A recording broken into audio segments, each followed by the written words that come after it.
Il workers buyout, ovvero come i lavoratori possono diventare imprenditori salvando la propria azienda ripartendo in cooperativa. Innanzitutto, che cos'è una cooperativa e quali sono le sue principali caratteristiche?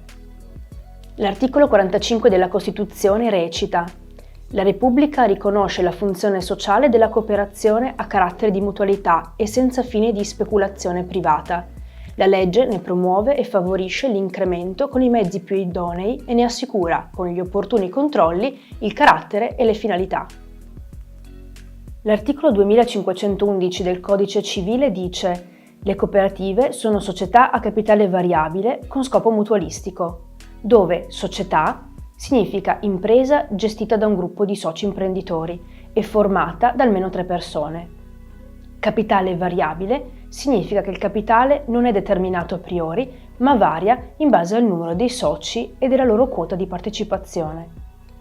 Scopo mutualistico significa che la finalità è soddisfare un bisogno concreto dei soci, valorizzando il loro contributo mutualistico e non remunerando il capitale investito. Le cooperative infatti si definiscono non a scopo di lucro, poiché non hanno come finalità il profitto, ma lo scopo mutualistico. Quali sono le principali caratteristiche? Entrando ancora di più nel merito di che cosa sia la cooperativa come modello di impresa, i valori di riferimento sono mutualità, solidarietà, democrazia, pluralismo. Concretamente, i principi cooperativi sono: una testa, un voto. Qualunque sia la quota di capitale posseduta, il valore del socio in assemblea è sempre uguale a 1. La partecipazione. Tutti i soci hanno diritto di partecipare e votare in assemblea dei soci. La maggioranza degli amministratori deve essere eletta tra i soci cooperatori. La natura mutualistica. Il fine di una cooperativa non è il profitto, ma quello di offrire ai soci un posto di lavoro tutelato e di qualità. La natura non speculativa. Nelle cooperative a mutualità prevalente non possono essere distribuite riserve tra i soci, né durante la vita della società, né al suo scioglimento. La legge consente che gli utili non siano tassati, a condizione che siano reinvestiti per lo sviluppo della cooperativa stessa. La porta aperta.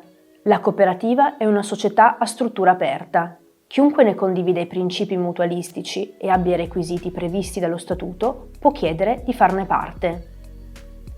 La solidarietà intergenerazionale.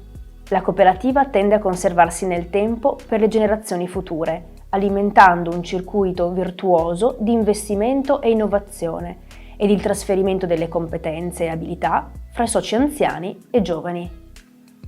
La solidarietà intercooperativa. Condividendo gli stessi principi, tra le cooperative si attuano forme di solidarietà, sia nello sviluppo che nel consolidamento sul mercato. Ciò consente a qualunque impresa di essere parte integrante di un movimento che vuole affermare valori di efficienza e di solidarietà. La mutualità verso l'esterno. Tra le missioni delle cooperative vi è quella di favorire, con contributi diretti ed indiretti, la nascita di nuove cooperative e lo sviluppo di quelle già esistenti.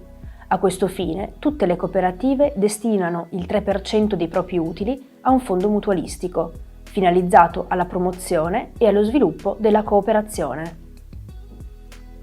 E tornando ai workers buyout, come si fa? Come funziona?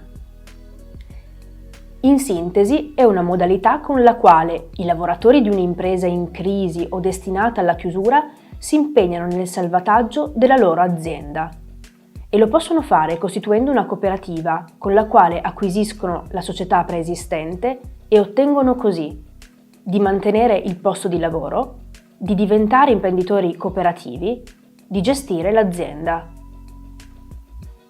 I workers buyout, detti anche VBO, sono possibili grazie ad alcune norme. La più importante è la legge Marcora. Sono intervenute poi altre leggi che hanno migliorato lo strumento, tra cui le norme che hanno permesso il conferimento della NASPI come capitale sociale al lordo, cioè senza trattenute fiscali. L'ultima, in ordine di tempo, è la legge di bilancio del 2021, che prevede la possibilità di VBO anche in assenza di crisi aziendali. Quali sono le caratteristiche che ci devono essere per procedere con un VBO? La crisi aziendale o comunque l'azienda oggetto di analisi deve avere possibilità di sviluppo. Non è ipotizzabile un VBO se l'azienda non ha mercato, se il bene o servizio che produce non è vendibile. Questo porta anche a concludere che il VBO non può funzionare, così come nessun'altra forma di impresa, in un contesto in cui non c'è più un mercato, per qualunque motivo, sia perché il settore è in crisi strutturale, perché il prodotto o servizio venduto non servono più, sono stati superati, perché i costi sono strutturalmente più alti dei concorrenti o altro. Se non c'è mercato possibile, non c'è impresa. I lavoratori devono possedere il know-how e sono interessati e disponibili ad assumersi la responsabilità e il rischio di impresa.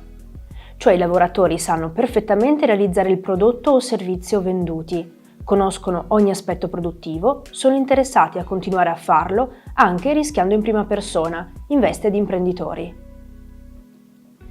Deve esserci continuità di mercato, non necessariamente produttiva, cioè i clienti e i fornitori rimangono, o almeno una parte di essi. In altre parole, il prodotto o servizio venduti trovano continuità nel processo produttivo, attraverso le materie prime e i fornitori e nei canali di vendita, per cui i clienti dell'azienda d'origine sono presenti anche nella nuova impresa. Quali sono i passaggi pratici? Per sviluppare l'idea imprenditoriale, i lavoratori si dovranno chiedere: quello che si produce ha mercato? L'idea di business genera redditività? Si hanno o si potranno avere clienti e fornitori? I soci sono in grado di ricoprire tutte le funzioni aziendali? Ci si vuole assumere il rischio di impresa? Qual è l'investimento necessario per partire? La costituzione della cooperativa. Individuazione dei ruoli di responsabilità nel gruppo di lavoratori. Definizione delle risorse che i lavoratori possono investire. Ricognizione dei fondi istituzionali e del sistema creditizio coinvolgibili nel progetto. Gli ultimi elementi per chiudere l'operazione. Individuazione dell'interlocutore per concretizzare l'operazione. Definire se interessa tutto il compendio aziendale o solo una parte. Definizioni delle modalità di passaggio, acquisto, affitto e successivo riscatto. Definizione dei tempi. La ripartenza. L'azienda esiste ed è operativa. I soci lavoratori si sono insediati. Bisogna far riprendere la corsa all'impresa e allo stesso tempo, fatta la cooperativa, bisogna fare i cooperatori. Passare dalla logica del dipendente alla mentalità della compartecipazione alla gestione dell'impresa, con la conseguente assunzione dei rischi di impresa.